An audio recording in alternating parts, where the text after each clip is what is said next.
আমি আমার সিদ্ধান্ত বদলে ফেলেছি। আমাকে ম্যানেজারের নিচের কোনো পদে দিও। কেন? আকরাম, আসলে আমার তোমার সাহায্য দরকার। অনন্যা একটা সমস্যায় পড়েছে, আর তুমিই তাকে সেখান থেকে বের করে আনতে পারবে।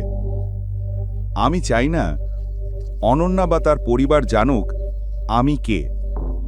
তাই আমি ওদের বলবো আমি আমার ম্যানেজারের পদ আকরামের সঙ্গে সমঝোতা করে ছেড়ে দিয়েছি, আর বলেছি চাইলে কিছুদিন আমাকে কম বেতনও দিতে পারেন।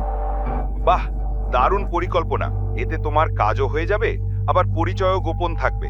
হ্যাঁ, আর একটা কথা, কয়েকদিনের মধ্যেই একটা অকশন হবে। আলায়নাও সেখানে যাবে। তার সঙ্গে দেখা করার এর চেয়ে ভালো সুযোগ আর পাবে না। অক্রামের সাথে কথা বলার পর অভিনব ঘুমিয়ে পড়েছিল। পরের দিন সকালে কখন হলো তা সে টেরই পেল না। যখন সে কর্মচারীদের ঘর থেকে বেরিয়ে এলো, তখন তার চোখ সরাসরি অনন্যার সাথে মিলল। অনন্যা, নাস্তা রেডি আছে? ঠিক তখনই শর্মিলার কণ্ঠস্বর ভেসে এলো। অনন্যার চোখ অভিনবের সাথে মিলিত হয়েছিল, কিন্তু সে কোনো ইশারা না দিয়েই সেখান থেকে চলে গেল। অভিনব নিজের জায়গায় দাঁড়িয়ে রইল। ঠিক তখনই তার কানে একটি ভারী আওয়াজ এলো। তোমাকে কি আলাদা করে আমন্ত্রণ জানাতে হবে? এই কণ্ঠস্বর আর কারো নয়, বরং হরদেব পাল সিংয়ের ছিল। তিনি আগেই নাস্তা করার জন্য টেবিলে এসে বসে পড়েছিলেন।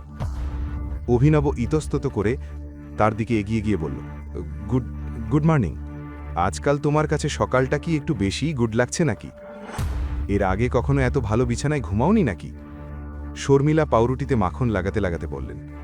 হরদেব অভিনবকে বসার ইশারা করলেন এবং অভিনব অনন্যার পাশের চেয়ার টেনে তাতে বসে পড়ল। নাস্তার জন্য ধন্যবাদ, অভিনব আন্তরিকভাবে বলল। অনন্যা, কাল রাতে অভিনব কোথায় ঘুমিয়েছিল? ঠিক তখনই হরদেব অনন্যার দিকে তাকিয়ে জিজ্ঞাসা করলেন। অনন্যা এই প্রশ্ন শুনে থতমত খেয়ে গেল, কিন্তু সে মাথা নিচু করে কাঁধ ঝাঁকিয়ে বলল, আমি জানি না। হরদেবের পর বললেন, অনন্যা, যে দুটি কোম্পানি তোমার অধীনে চলছে আমি সেগুলো সানিকে দিয়ে দিচ্ছি। তুমি এখন থেকে কেবল সেই কোম্পানিটিই সামলাবে যা তুমি উত্তরাধিকার সূত্রে পেয়েছিলে, এর বাইরে আর কিছু নয়। এই কথা বলে হরদেব পাল সিং জলপান করলেন, নিজের জায়গা থেকে উঠলেন এবং চলে গেলেন। অনন্যার চোখ জলে ভরে এসেছিল। শর্মিলাও রেগে গেলেন এবং ফুঁসে উঠে বললেন, না, তিনি এভাবে আমার মেয়ের কাছ থেকে সবকিছু কেড়ে নিতে পারেন না। তিনি আমার মেয়ের সাথে এই ধরনের একজন লোকের বিয়ে দেওয়ার জন্য জোর করতে পারেন না। আমার বাচ্চাটা, হায় রে, আমার বাচ্চাটার কি হবে? এই অপদার্থের সাথে থেকে সে কি করবে, কেমন করে থাকবে? অভিনব জানত যে শর্মিলা অনেক বাড়িয়ে বলছেন। সে ধীরে ধীরে বলল, আমি ওর এবং নিজের দুজনেরই খেয়াল রাখতে পারি। আমি অক্রাম স্যারের সাথেও কথা বলেছি, তিনি আমাদের সাহায্য করতে প্রস্তুত। এর বদলে তিনি আমাকে ম্যানেজার পদটি ছাড়তে বলেছেন। মিথ্যা বলো না অভিনব, শর্মিলা সঙ্গে সঙ্গে বললেন। এক সেকেন্ড শর্মিলা। অভিনব, তোমার মানে কি হলো যে তুমি অক্রামের কোম্পানিতে চাকরি পেয়ে গেছিলে? রাজীবের প্রশ্নের জবাবে অভিনব হ্যাঁ সূচক মাথা নাড়ল। শর্মিলা বললেন, আমি তো বিশ্বাসই করতে পারছি না। ওদিকে অনন্যা তখনও কেঁদেই যাচ্ছিল। সে চোখ মুছে ধীরে ধীরে শর্মিলাকে বলল, অভিনবের বাবা অক্রাম স্যারের ড্রাইভার ছিলেন। যদিও অনন্যার সন্দেহ ছিল যে অভিনব তাকে সাহায্য করতে পারবে কিনা।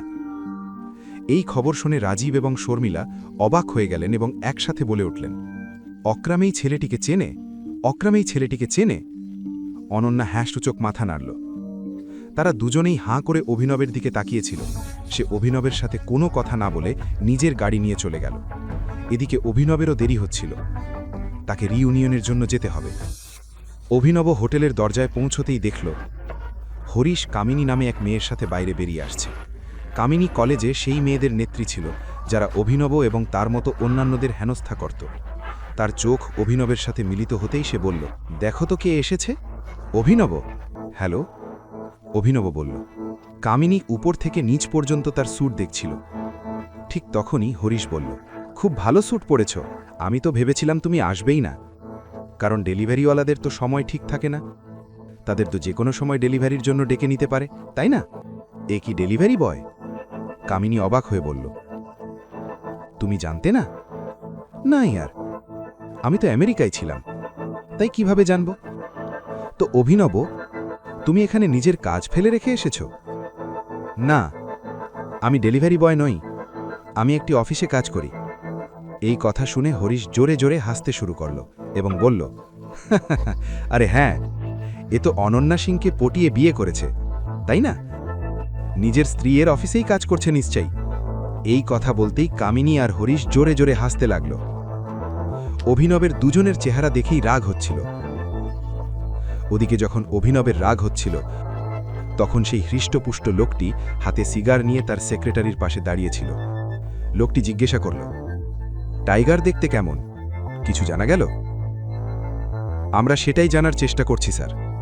আমার গুপ্তচরকে বলো যেন 1 সপ্তাহের মধ্যে ওর সব তথ্য এনে দেয়। একটু তাড়াতাড়ি কাজ শুরু করুক। এই কথা বলে লোকটি সিগারেট টান নিল এবং জানালা দিয়ে ধোঁয়া উড়িয়ে দিল। এখনই পকেট এফএম অ্যাপ্লিকেশন ডাউনলোড করুন, লিংক বর্ণনায় দেওয়া আছে।